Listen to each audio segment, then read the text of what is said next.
came tonight so that none of you would be able to leave this auditorium and ever again be able to say to a physician, to a counselor, to your future husband or wife, nobody told me. I didn't know. If you have sex outside of a permanent marriage relationship, you will pay. There's a cost. No one has ever had sex outside of that context and not paid, and the question we got to ask tonight is this: what is the cost, and is it worth it?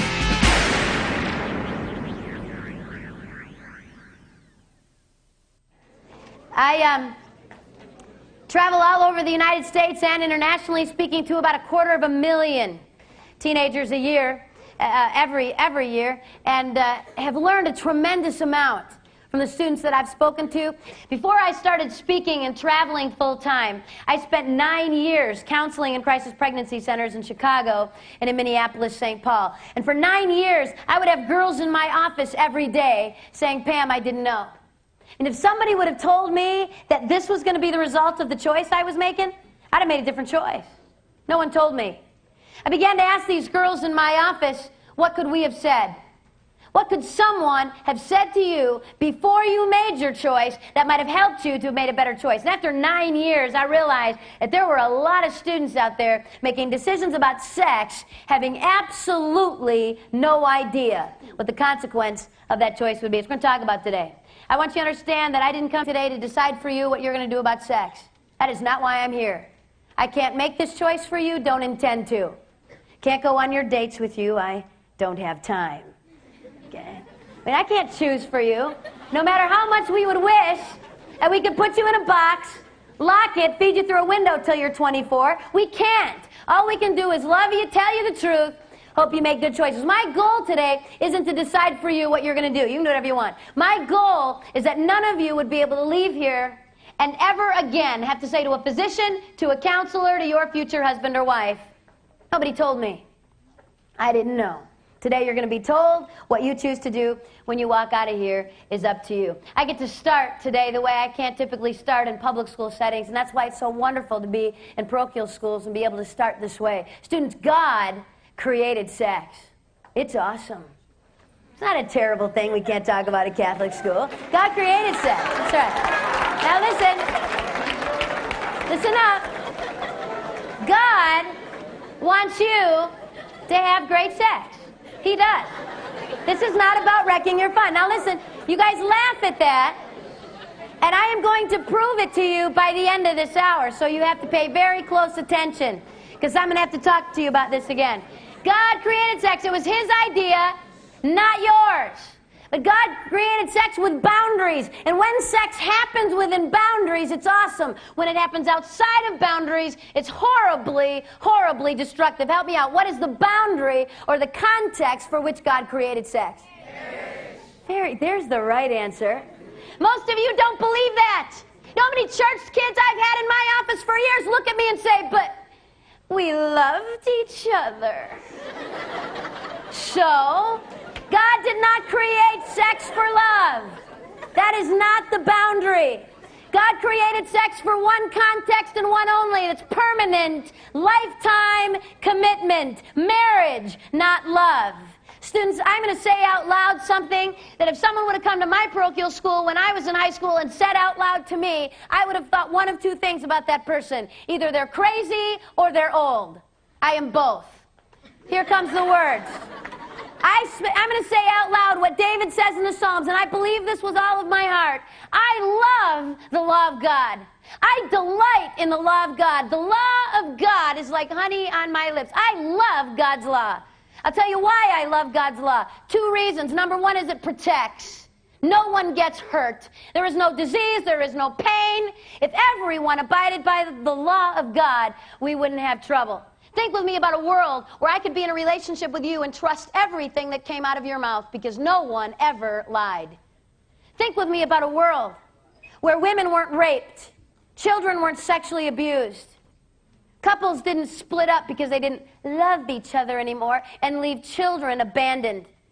Think with me about a world where teenagers didn't bring guns onto their high school campuses and shoot their fellow students. We say, Pam, that world doesn't exist. That's not the real world. Yeah, that world does exist. It's called the kingdom of God. It's called heaven, where one day we will all Abide by the law of God, and there will be no pain. Second reason I love, first reason is it protects. Second reason I love the law of God is this. It's simple. It's not complicated. Even the stupidest of you in here can get this. You might be able to try to say a lot of things to God someday, but you will never be able to say, well, God, it was so hard I didn't understand if you would have been a little clearer. Especially when it comes to sex. This is not hard. Either you're married or you're not. Okay? This isn't too hard. Are you married? Did you have to think about that for more than a few seconds? Easiest question you've been asked all day, right? Are you married? No? Anybody planning to get married Saturday, November the 6th? We always have a few freshman boys in the back that have to go. That's me. I'm getting married. All right, pretend with me that this Saturday, November the 6th, is your wedding day. It's this week. I got news for you. Today, Thursday, the 4th of November, listen, you are not married. Saturday, walk the aisle, say the words, exchange the rings, leave, and have at it. But today, you're not married. Anybody in here confused? Not sure whether you're married or not? Just kind of confused? Because we'd be glad to help you. Okay? Here is the rule. Here is the simple law of God. If you are not married, don't do it. If you are married, go for it with the person you're married to. Okay, I have to put that in there. Some of you get a little confused. This is not hard. I mean, you're not out on a date on Friday night going, I don't know, does he like me? He said he's really cute. My heart's pounding. The other guy said he loved me. What is it? Was it real? What should I do? Are you married? No, then don't.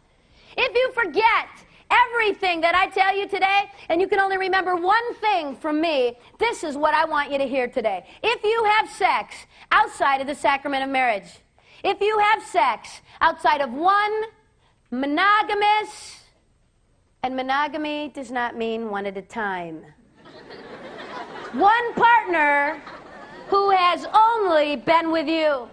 If you have sex outside of that context, you'll pay. There's a cost. No one has ever broken the law of God. No one has ever shaken their fist in his face and told him they could do it their way and didn't need his law and not paid. The question has got to be, what is the cost?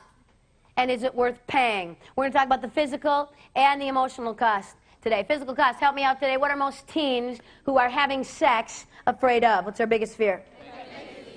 Pregnancy is the biggest fear of teens having sex today. Doesn't make a bit of sense to me. I got a news flash for you. Pregnancy is not a disease. It's survivable. You can live through it. I've lived through it 3 times now, a few extra pounds here and there. It hasn't killed me yet. I'd have girls in my office for pregnancy tests, scared to death, waiting for the results of that test. I walk in, look at this girl, and say, your test is negative. She gets this look of relief over her face like I am off the hook, not pregnant. Thank you very much. Let me out of your office. Wait a minute.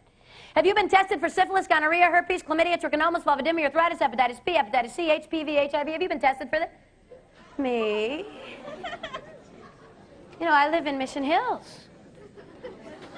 Why would I need to be tested for that? This girl is in my office thinking that she could possibly be pregnant, and she doesn't think she could have a disease. Students, you have a 4 times greater risk of contracting a disease today than you ever have of being pregnant. Pregnant teen girls, pregnant teenage girls in this country today are carrying, on average, 2.3 sexually transmitted diseases. Not 1, not 2, most of them 3 or more. But they weren't worried about disease. They didn't want to get pregnant.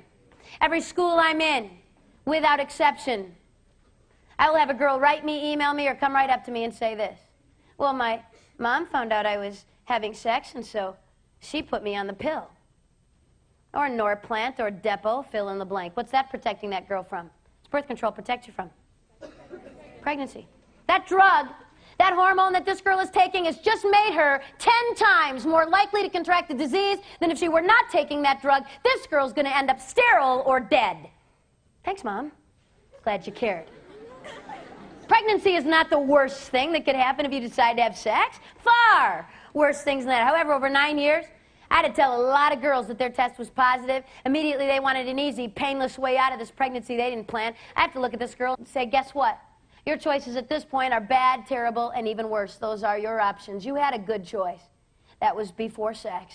Now, all of the choices you got are going to carry consequences. Abortion is painful.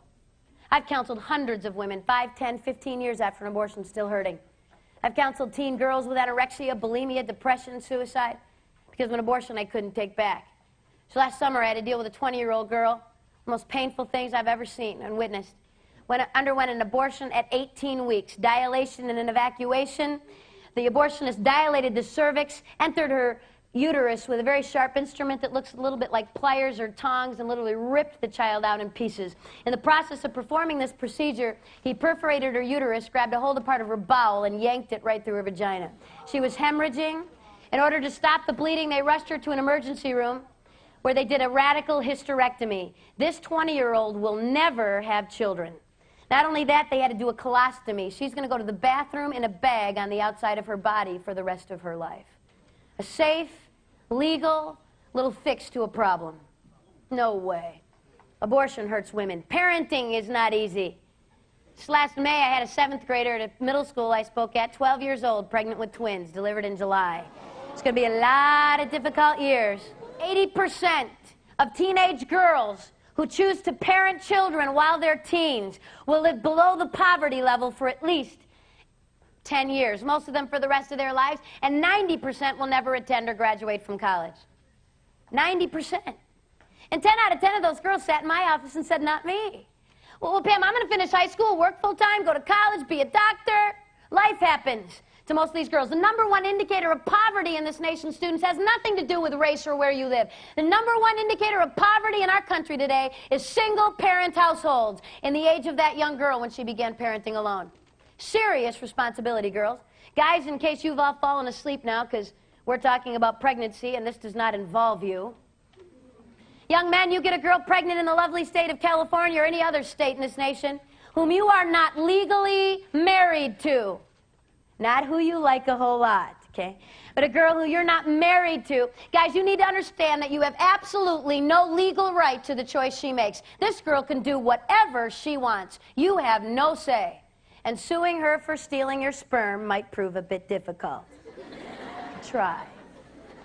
If, however, guys, this girl decides to parent your child, you now have legal responsibility. It's costing us about $30 billion a year to support teenage girls parenting their children. We can't pay this bill. Over the last few years, we've undergone welfare reform. Guys, the laws have all changed. I don't care what your cousin, your uncle, your nephew got away with. It's not happening for you.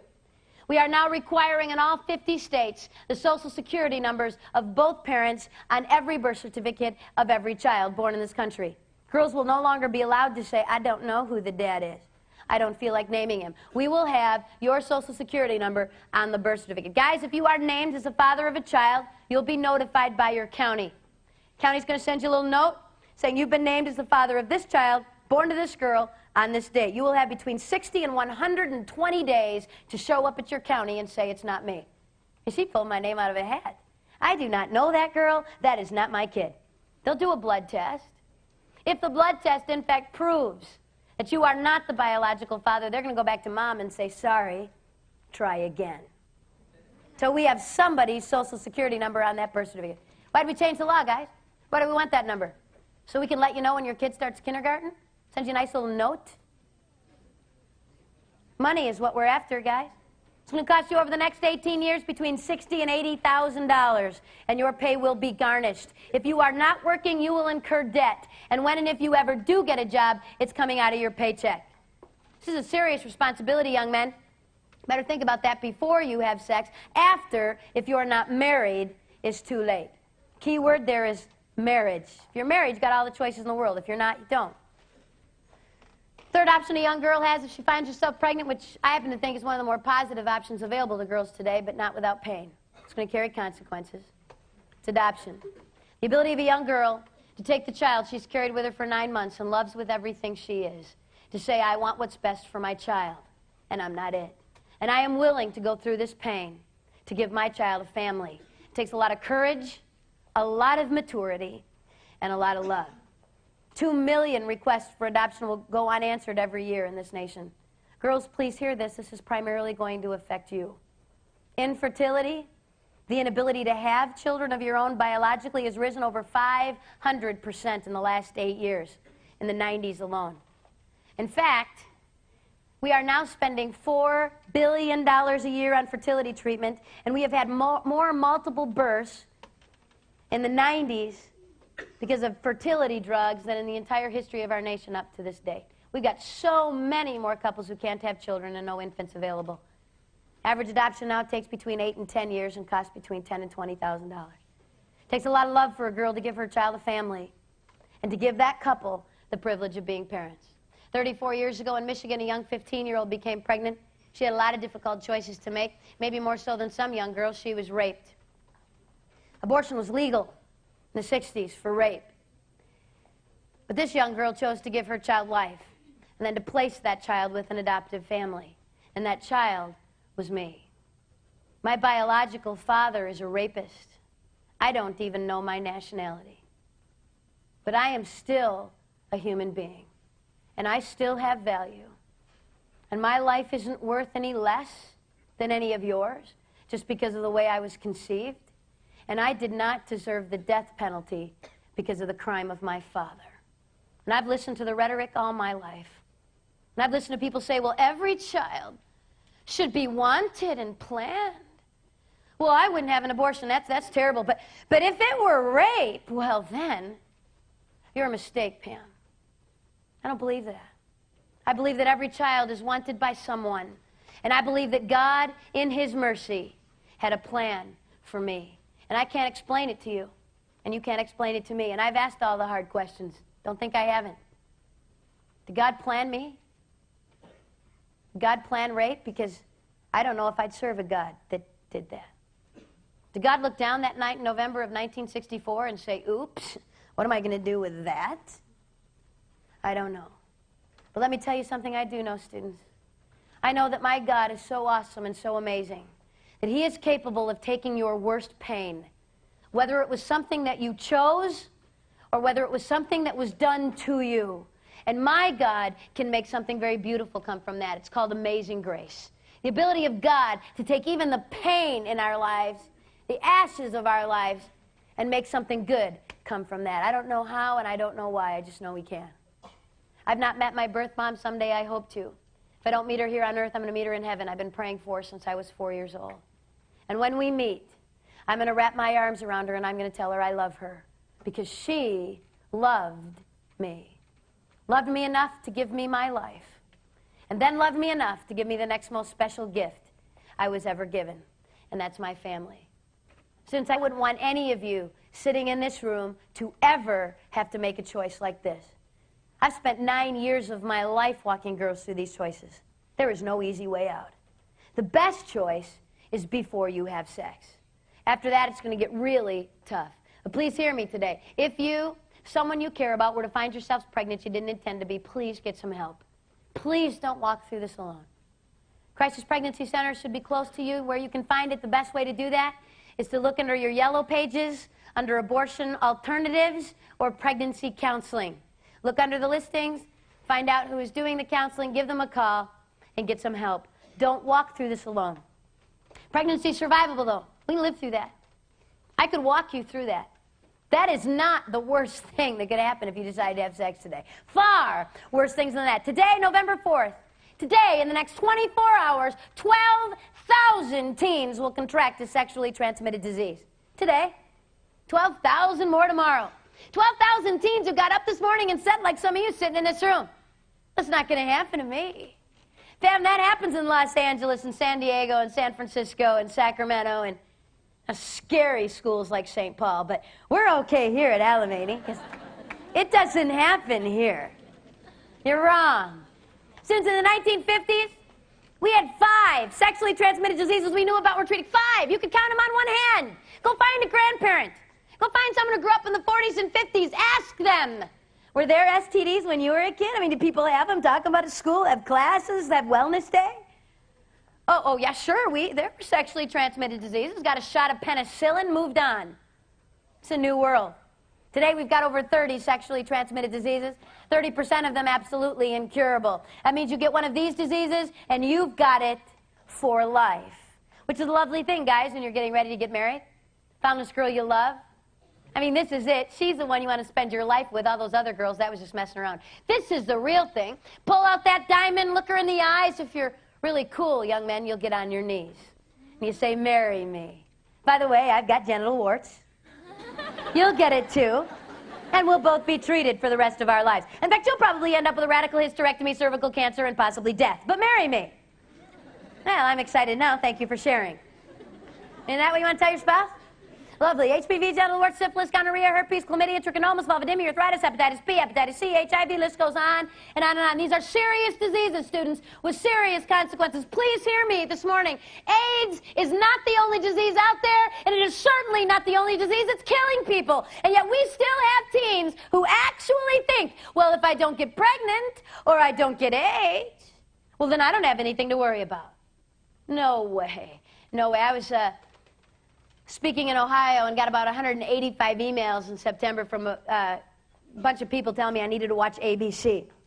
Because ABC was going to do a little special about sex, and we all know what a fountain of truth the media is. And I thought, well, before I bash ABC about their little program, I should probably watch it. If you caught this show, they called their little educational program Sex with Cindy Crawford. Hour-long little program to educate us all. So, all right, ABC, you got an hour. 60 minutes minus a few commercials. You will mention, I'm not even asking you to explain, okay? Mention one other disease besides AIDS. Did they? There wasn't a word. What a tragedy for women. I could not believe it. Chlamydia, one of the most common diseases among teens today, is chlamydia. This is a bacteria, not a virus, easily treated and cured. 2 classes of sexually transmitted disease. If you haven't had biology yet, this will help you. Okay, 2 types of STDs, bacterial and viral. A bacterial disease is curable. If we knew you had it, we could help you. Antibiotics can wipe that out. A virus is not. You get a virus, you've got it for life. There is no cure. We have never in the history of the world cured a virus, okay? Chlamydia is not a virus. It's a bacteria, curable. So what's the big deal? I'll tell you what the big deal is. And over 90% of teenagers who have chlamydia, there are no symptoms. You can't treat a disease you don't know you have. We got all kinds of teenagers out there having sex going, well, it's not bothering me. I mean, I've had sex, but I don't have a disease. Never been tested, certainly not in the last 2 months, but I know I don't. How in the world would you know that? Let me tell you something pretty safe to say I know about you. If you're sitting in this room and you are sexually active or have had sex, let me tell you something pretty safe to say I know about you. It's true of teens all over the world. You actually believe that if you get up the next morning and herpes isn't tattooed to your forehead, you don't have a disease. I mean, if I can't see it, feel it, or touch it, I don't have it. If I had a disease, I would know. My nose would turn purple, my ears would be red, something would burn. I would know. No, you wouldn't. If I asked you what the pregnancy rate was at your high school, you could probably tell me. We had 8 girls get pregnant last year. There were 7 girls at our school. We've got the highest pregnancy rate. But I don't know anybody at my high school who's got a disease. Really? First of all, your friends aren't getting tested. And even if they were, do you think they would tell you? Went to the doctor Monday, found out I had herpes. Tell everybody by 5th hour. I would like for the entire school to know. You think I'm going to tell you? There's no way. So you think walking down the halls you're going to see it? Oh, purple nose, herpes, stay away from that. Oh, am I going to do that? So you think because you can't see it, feel it, or touch it, or know anyone with it, it doesn't happen. It doesn't work that way. The American Medical Association released a bulletin about a year ago. They said this: every teenage girl who has had sex or is sexually active has to be tested for chlamydia every 6 months. Every teenage girl who has had sex has got to be tested for chlamydia every 6 months. Cindy Crawford didn't have a few seconds to mention that? Couldn't fit that into her little schedule? Why did the AMA say girls? Why didn't they say every teenager having sex should be tested for chlamydia? Don't guys get this? Of course they do. Who in the world do you think you're getting it from, girls? Guys and girls both get this, so why would they say just girls? I'll tell you. Girls, listen up. Girls, you contract chlamydia 1 time in your lifetime, cured or not, and there's a 25% chance you will be sterile for the rest of your life. Contract this disease twice, girls, it jumps to 50%. Contract it 3 times, and there's a really good chance you will never have children. We've got women in their 20s, early 30s saying, I'd like to start my family now. I'm married, like to have a child. They try. Can't get pregnant. They go running to an infertility specialist. He checks and says, my goodness, you've got all this scar tissue in your fallopian tubes, your ovaries, your uterus. You have pelvic inflammatory disease, PID. You had chlamydia or gonorrhea. What? What in the world did I have? How could I have had that disease? I didn't even know. It's too late, girls. Girls, I'm begging you to hear this morning. Please hear me. That guy can break up with you, leave you, meet another girl, marry her, and have a family. This is not going to hurt him. You're scarred for life. You have more to lose, girls. Please don't miss this. I am so sorry. Life is not fair. There is no even score here. Girls, you are going to pay a higher price physically every single time. In case you missed this in 6th grade human reproduction and anatomy, we're different. Boys' and girls' bodies are not the same. Some of you are looking confused. That's scaring me. Thought that was safe by now.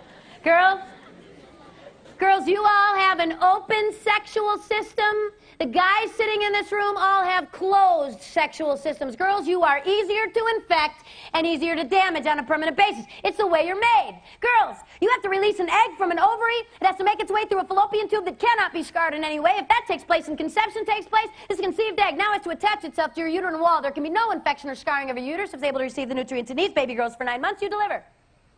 He produces sperm. Big deal. Not that hard. Girls, your system is just a little more complicated. It's the way you're made. Now the guys are ticked. I can see you. Well, that's tough. Well, if you think that's so easy, you just try that then. See, they let a woman speaker come in and talk about sex, and she's just dissing men. What's wrong with you? Some kind of feminazi or something? Don't you like men? I like men. I married one. I have 2 boys. And I'm going to say something really nice about a lot of the young men sitting in this room, so I don't want any guys with selective hearing. Okay, you got to pay attention to the whole thing, not just a little part. Girls, I've traveled this country. I've been in towns, cities, and schools all over this nation and around the world. And girls, in every school I've been in, and Alamany is no different, sitting in this room are young men of integrity, guys with character. Girls, guys who do care about you. Girls, the kind of guy, if you were to date him, would look at you and say, I do love you, and you matter. And you know what? I might be able to walk away from sex with you without permanent damage, but you might not. And I love you so much. You matter so much that I would never ask you to put your life on the line to meet my momentary need. I would never pressure, demand sex, dump you if you wouldn't sleep with me. I care too much for you for that. There are guys with that kind of integrity, girls. I married one.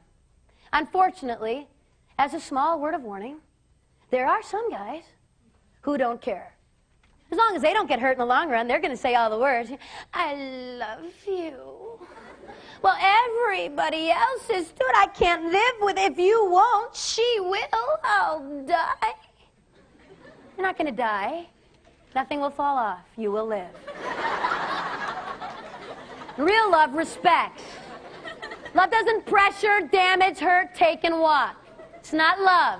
That's selfishness. Kids ask me everywhere I go, well, Pam, how do I know if it's love? How do I know if this person loves me? They said it, my heart's pounding. How would I know if it's really love? There's only one way you will ever know if it's love. Put a boundary down. Say this far and no further, and watch for respect. You don't give love without respect. Not possible. Problem is, where do y'all get your idea about what love is? From television, movies, 90210, Dawson's Creek, Felicity, the Titanic. My daughter begged me to take her to that flick. I made the mistake and did. Had to debrief her for 2 hours. One of the most abusive relationships I've seen on a screen. A young girl about ready to jump off the back of a boat. Now, I'm not the best psychologist ever walked the face of the earth, but my guess is she was a little vulnerable. You think? Hurting a little, self-esteem probably not where it needed to be. Very nice-looking young man, very cute. Walked into her life, said all the right words, and within 48 hours was sleeping with her, and we called it love. All I can say is it's a good thing that boy died. Because if he hadn't, we would have found out what that was all about when we hit shore. Thank you. It was fun. See ya. Students, hear what God says love is. Love is patient. It's kind. It's not rude. It's not selfish. It would never damage someone and hurt them. It's not love, it's selfishness. I was speaking for the Diocese of Covington, Kentucky. We had about 4 Catholic high schools bust into an auditorium, everybody at once. I was in the back of this auditorium in Covington, and about 8 girls from one of the schools got around me. Girls do things in packs. And these 8 girls got around me, and they said, Pam, you know that thing you said today? You said there were guys with integrity, with character, who wouldn't pressure us for sex, who wouldn't dump us if we wouldn't sleep with them. Well, you've not been to our school. There's not a guy at our school like that. All they want is sex, and if you won't sleep with them, you'll be dateless. I said, girls, you're wrong. That is absolutely not true. There are guys at your school who, if you put a boundary down, would respect you. In unison. These girls looked at me and said this. Well, then why do we always date such losers? Try to speak the truth in love. I work hard at that. Girls, take a look in the mirror. What are you settling for, girls? Girls, you want respect? You have to demand it. You want to get used, walked all over, be the next notch on someone's belt? I got a little word of advice for you today. Start in here and get used to it. You're going to get used for the rest of your life. You want respect, you have to demand it. You demand respect, you get it. Girls, I'm saying this to you, please hear my heart today, because if you do not, you will pay the higher price. The score is not even. Then there's herpes. I spent a lot of time on herpes. Let me just say this. Herpes is a virus. One of the more common diseases among young people and adults in our country today. Herpes is a virus. What does that mean? You get it, you got it for life. You'll give it to your spouse someday. There is no cure, okay? It's forever.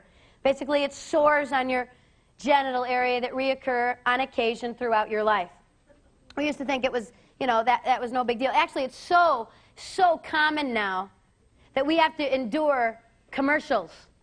And I'm watching television with my children. It's very nice, beautiful girl. I think she's riding a bike. And also, I have genital herpes. If you have genital herpes, you can take this medication. It may cause diarrhea, vomiting, and nausea. And I'm thinking, whatever that is, I want that. So nice, you know. Students, everybody, of all people over the age of 12 in this nation, 1 out of 5 of everyone over the age of 12 is infected with herpes today, a virus. You don't get to say, oops, wish I wouldn't have that. It is for life. That's not the #1 STD, though. The #1 sexually transmitted disease in this country and around the world is human papilloma virus, HPV. This is a virus. What does that mean?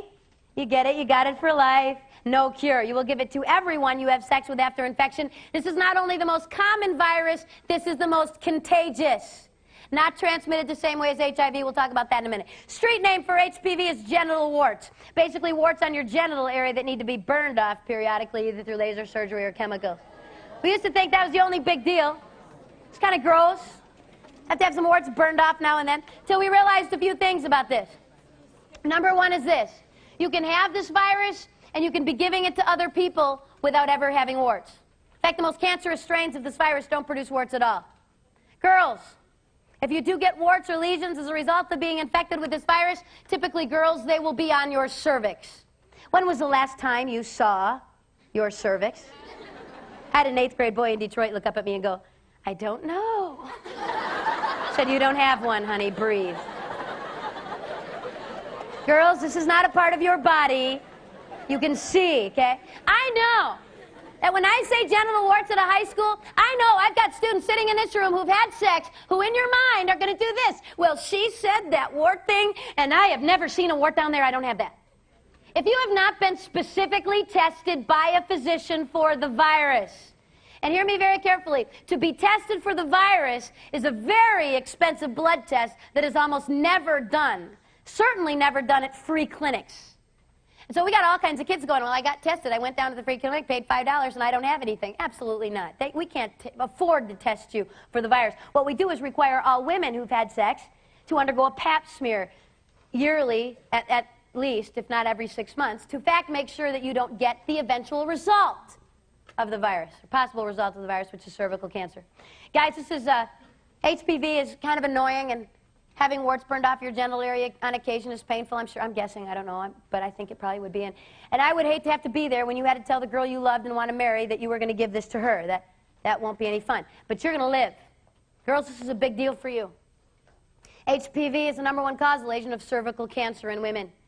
We've got young girls as young as 18, 19, and 20 undergoing radical hysterectomies because of cervical cancer. Dealt with a senior last year.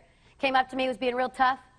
Oh yeah, I have HPV. I have cervical cancer. I've had numerous cryosurgeries on my cervix. It's been frozen numerous times, and the cancer now spread to the uterus, and I'm getting a hysterectomy in 3 weeks, just before she graduated from high school. She said, Pam, it doesn't matter. Kids are noisy, smelly, and they cost a lot of money, and I don't want any. Then she got a little teary. She said, I'm just trying to deal with the fact that I'm going to have to tell the man that I love and want to marry that if he marries me, neither will he. It's worth it, girls? Girls, do you realize that more women died in this country in 1997 of cancer-related illness due to this disease than died of AIDS? This STD is killing more women currently than is HIV. Second leading cause of cancer death in women, and we're not talking about this? Not telling our daughters this? I had a 10th grader stop me after an assembly in tears. She said, Pam, 3 months ago, I went to a party, got drunk. Girls, can I love you just a minute? You can have all the right answers today. No, I want respect. I don't want scarred tubes. I don't want cancer. I don't want all that. I'm going to wait. And then one night you get drunk and have no concept what it is you're doing. Please don't drink. Please don't use any kind of drug that would alter your ability to choose. This girl had been drunk. She had sex with this guy. Now she's scared. What do? I said, you need to get tested. Do it today. Please go to your family physician, use your insurance, and ask to be tested for everything. Please do that. She called my hotel that night in tears.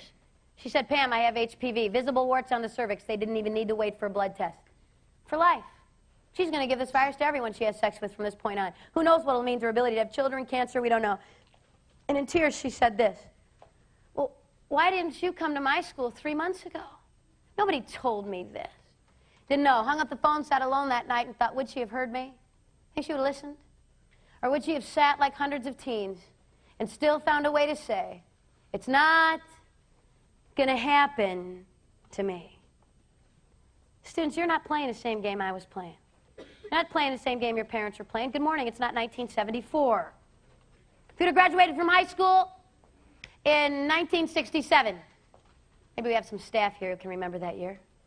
If you'd have graduated in 67, 1 in 32 of your classmates would have had a sexually transmitted disease. You would have had to have had a few partners. If you'd have graduated with me in the dark ages of 1983, 1 in 18 of my classmates had a sexually transmitted disease. In 1996, it was 1 in 4. What are the chances now that you could have sex with someone who has been with someone before you, is not a virgin, and not get a disease? Not good. And we're talking about this virus, not the other 29 diseases. Just one virus. They now estimate that 47% of sexually active singles, that's a specific group, that is not everyone in this room. 47% of the teens who have already had sex are already infected with this virus. That's 1 out of 2. And there is not a condom in the world that will protect you from this. This is not a disease of blood and semen. This does not necessarily take the exchange of body fluids for you to be infected, students. This is a disease of the entire genital area. All it takes is skin contact anywhere in the genital area, and you're infected for life, and will infect everyone you have genital contact with after that. Let me make this really clear today.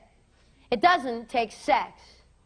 You know how many girls I've had in my office test positive for both herpes and HPV who were technically virgin? Thought they could do everything else. See, what was their big fear? What are they worried about? Worried about getting pregnant. So I can do all this other stuff. It's not really sex, Pam. I won't have to worry, really. Number one question I get everywhere I go around the world, number one question I get from teens is this. Well, how far is too far? Well, then, Pam, where's the line? Well, then just lay it out. What can we do and not get a disease? And I was convinced for 5 years, absolutely convinced that this was a teenage problem. It's teenagers. I don't know what we have to say to these kids. They don't get it. They so narrowly define sex that sex is only the penis actually entering the vagina. Nothing else is sex. And then I realized the President of the United States doesn't know how to define sex. And I'm having a bit of trouble figuring out why you can't get it. Wasn't really sex. That doesn't count, does it? Let me give you the medical line over which you can't step. If you have stepped over this line, you have risked disease, and you need to get tested. I don't think this is complicated. I don't think this is tough. I think you can understand this. Here it is. Absolutely no genital contact of any kind. None. You stepped over that and you're at risk. I'd have girls in my office daily for pregnancy tests, scared to death. I'd do the test. I'd walk in, look at that girl, and say the test is negative. She would be like, thank you, I'm gone. I'm leaving. No, you're not. You need a pap smear, a blood test, vaginal culture, physicians in Tuesday, Thursday, Friday when you come in. Oh, not me. I don't need those tests.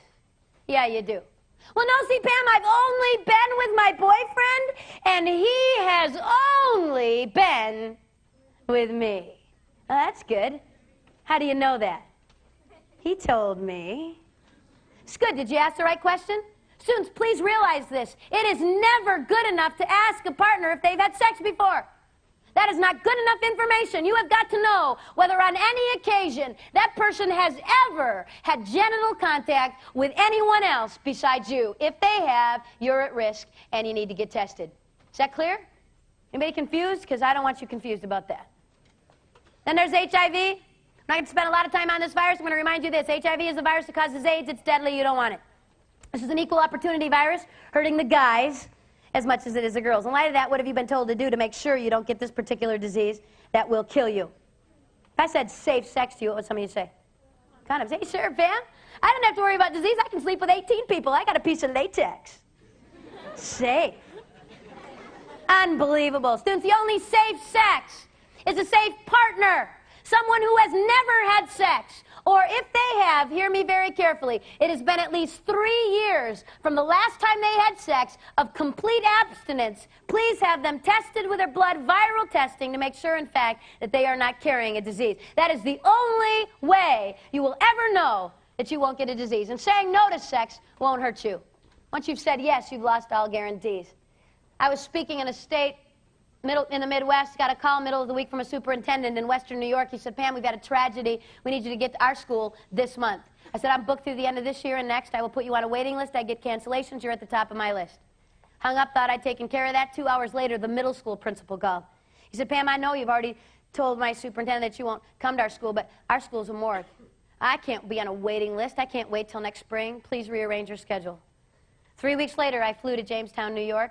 3 weeks before I got there, 9 7th and 8th grade girls tested positive for HIV. They were all infected by the same young man, a 19-year-old by the name of Newshawn Williams. When they found out 9 of their 7th and 8th graders were positive, they tested 70 students in that district who had either had sex with that guy or with one of those 9 girls. By the time I got there, they tested 500 teens in the county. It will be years before we know who's dying and who's not. I got done speaking at the middle school, and all the other 7th and 8th graders went back to class, and one little 8th grade girl, blonde, blue-eyed little girl, I will never forget her, waited till everybody else had left so she could talk to me alone. Just turning 14, just found out she was HIV positive. This 8th grader looked at me that morning, and she said, Pam, how could he do that to me? He loved me. He loved her, you think? That's love now? Sex is love and love is sex. If you love me, you will prove it. That's love now? Please tell me we haven't fallen that far. Sex isn't love and love isn't sex. Let me tell you something about this little 8th grader, though, because she's not that different from some of you. She so desperately wanted somebody to love her. Anybody. Someone to say, you're pretty, you matter, I like you. She was willing to put her life on the line to get love. And she actually believed that if she gave sex to this guy, she'd get loved. What she got was used. It's not the same thing. What if we didn't have AIDS? What if we didn't have genital warts and herpes and chlamydia and syphilis and gonorrhea? What if I could give you a super condom? I mean, I can't. But what if we could? Use it, sleep with 20 people, it won't matter. Are there other reasons besides disease that we might want to wait?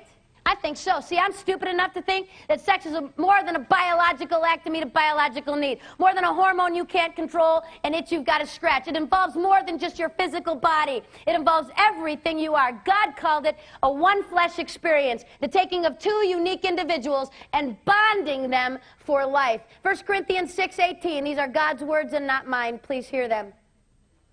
Flee sexual immorality. Run in the other direction. All other sins you could commit. That is astounding, students. Murder, lying, cheating, stealing, any other sin you could commit is outside your body, but he or she who sins sexually sins against your own body. Basically damages everything you are. That's why this is so devastating. I was on a plane heading to Cincinnati. This is typical airplane conversation. This nicely dressed businessman looks over at me, sits down, and goes, oh, going to Cincinnati, what do you do? I'm a speaker. Cool, who do you speak to? Junior high, high school, college kids? Oh, cool, what do you speak about? Sex. He'll either go back to his reading material real fast or decide to talk to you. This guy thought that was interesting, so he said, what do you tell teens about sex today? So you tell them to wait. Not have sex until they're married. One partner for life. By now, the entire plane is listening, and this guy looks over at me and goes, what? Are you crazy? They're all doing it. They're out of control. They're animals. I mean, what is the success rate of telling teens not to have sex? Before I tell you what I said to this lovely gentleman on an airplane, can I apologize to you? Please allow me to sincerely apologize to you for any adult who would walk into your life and tell you you can't control this. That it's hormones. You're no better than the family pet. And you're going to turn 14 or 15 and the hormones are going to kick in and you're going to be walking school halls going, it's not going to matter. It's hormones. They can't possibly control it. You're better than that.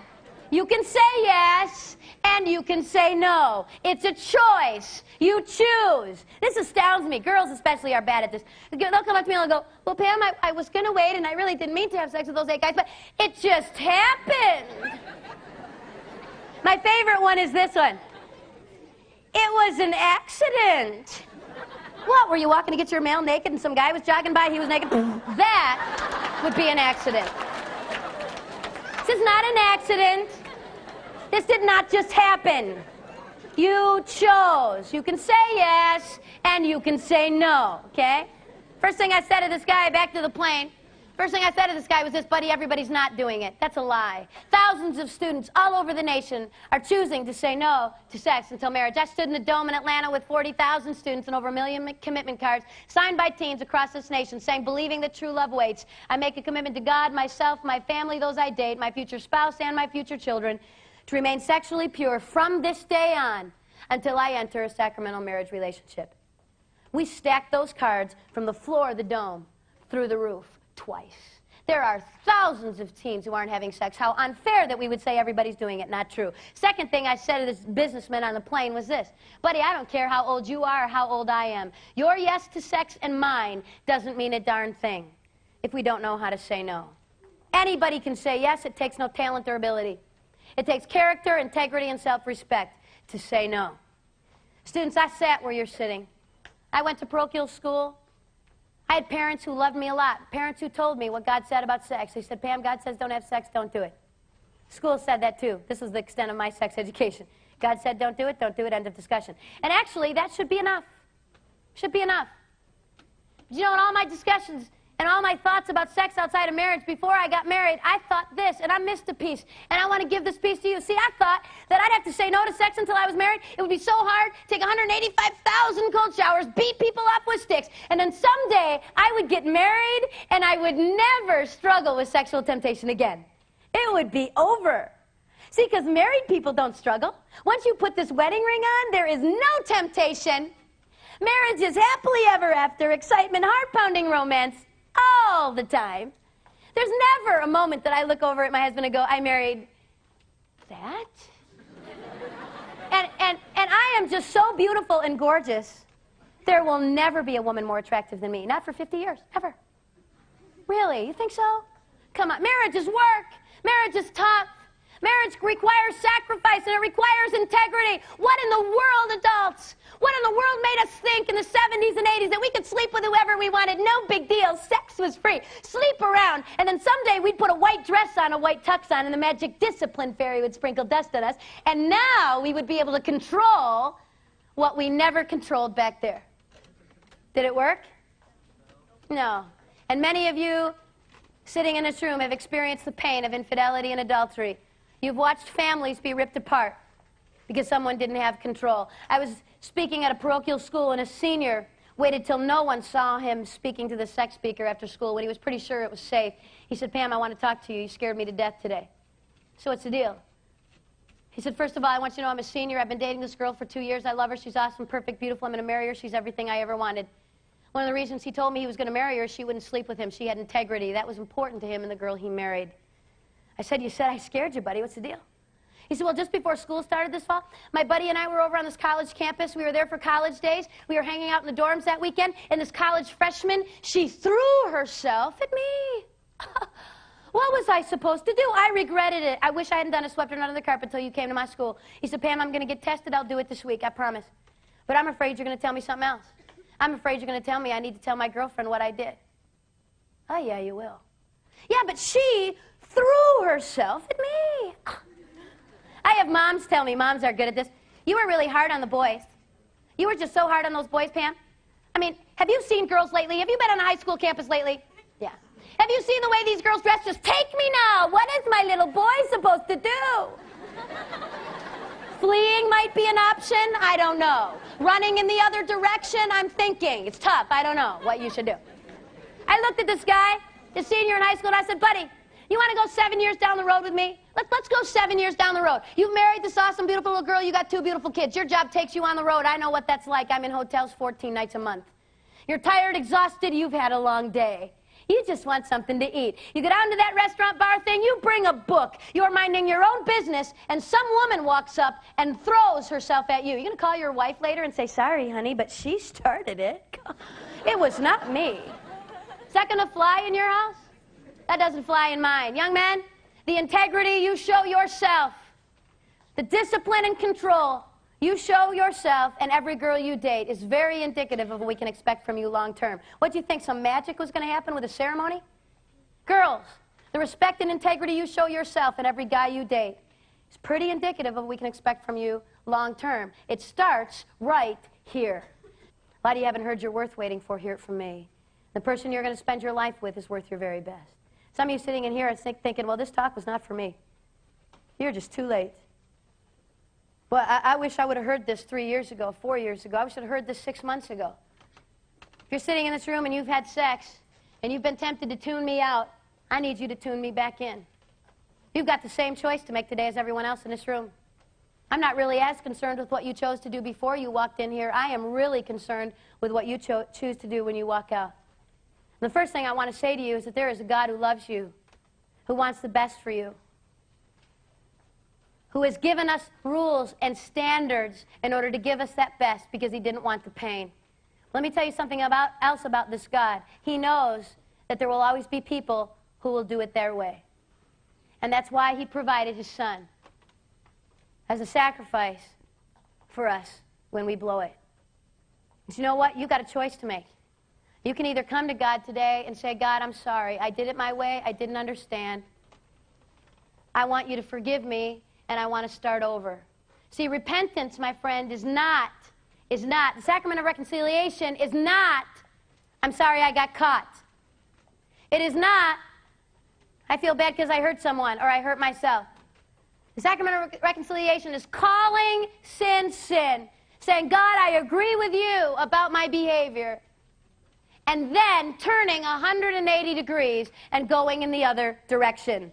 Not, I'm sorry today, and I'm going to do it again on Monday. But I'm sorry, I am deeply hurt by what I've chosen to do. And God, I make you a promise that I'm going to turn 180 degrees. Well, how do you do that, Pam? How can you do that? It's so hard. It's such a struggle. How do you say no? The only way that I know that you can withstand this temptation. And Paul the Apostle in the Corinthians said this, there is no temptation taken you, but such as is common to man. We all struggle. We all struggle daily to do what's right. The only way that I know to turn 180 degrees and to begin to honor God with your choices is to be connected with the life of Christ. Is to be connected consistently, always connecting, abiding in the life of Christ. That is what sacraments are for, to continually abide in the life of Christ, to gather from that the strength we need to live righteously. One of the options is you ask for forgiveness, you walk out of here and you start over. The other option is you harden your fists in the face of God and tell him one more time you don't need his rules and you can do it your way. And you walk out of here the same as you were when you walked in. And let me give you a little promise. I know what is at the end of that road. It's death. Death is at the end of that road. The Bible says the wages of sin is death. But the gift of God is eternal life. The choice is to walk in the life of Christ or to choose death. I had a young girl in Anchorage, Alaska come up to me. She said, Pam, I'm a recycled virgin. I said, cool. She said, when I was 15, I had sex. It left me with so much pain. I said, no more. I don't want to do that anymore. I asked Jesus to forgive me. And I made a commitment that I would not have sex again until I was married. I said, you know what, that's so awesome. Someday when you get married, you will have to tell that guy what you did when you were 15.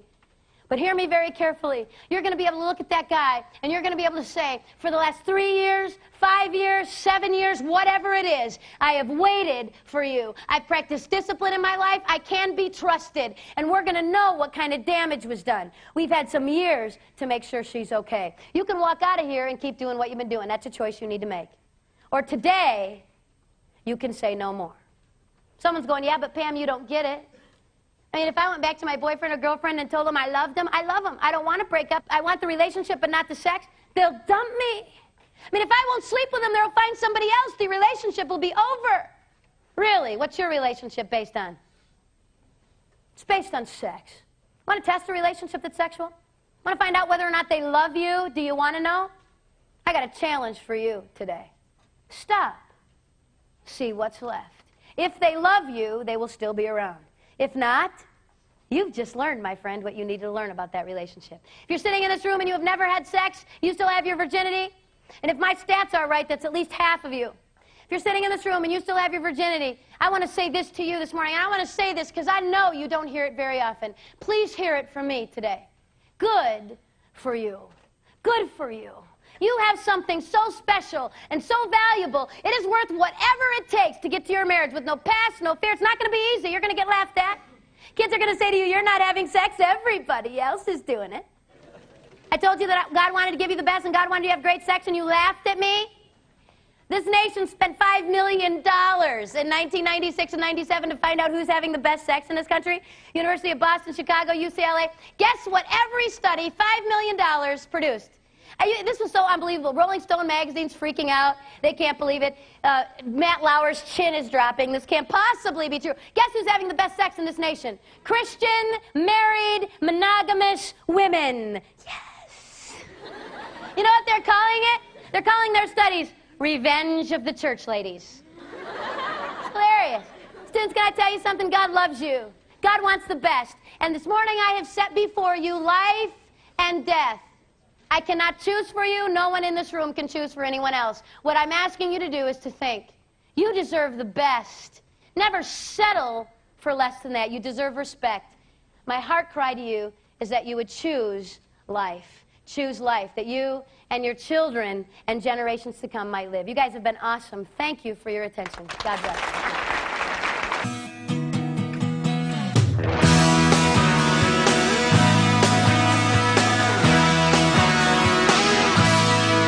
Got the boy, he got the girl. She was on cloud 9, he was up on top of the world. But below, they would lasso the moon together.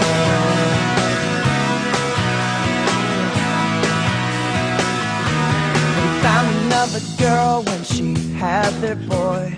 Anything for love, he said. She was the only one. Nothing old and nothing new. She's all alone with baby blue. Now listen what she had to say. Not what I thought it would be. It's not supposed to happen to me. And I wish I could go back in time. I'm just 16 and I thought it would be. Here on cloud 9. Here on cloud 9. There is a boy, there is a girl. God's perfect time out there somewhere in the world. Just for you, you will lasso the moon together. So will you trust the one who made the world? He invented love and made the one you're dreaming of. But for now and until then, trust and wait.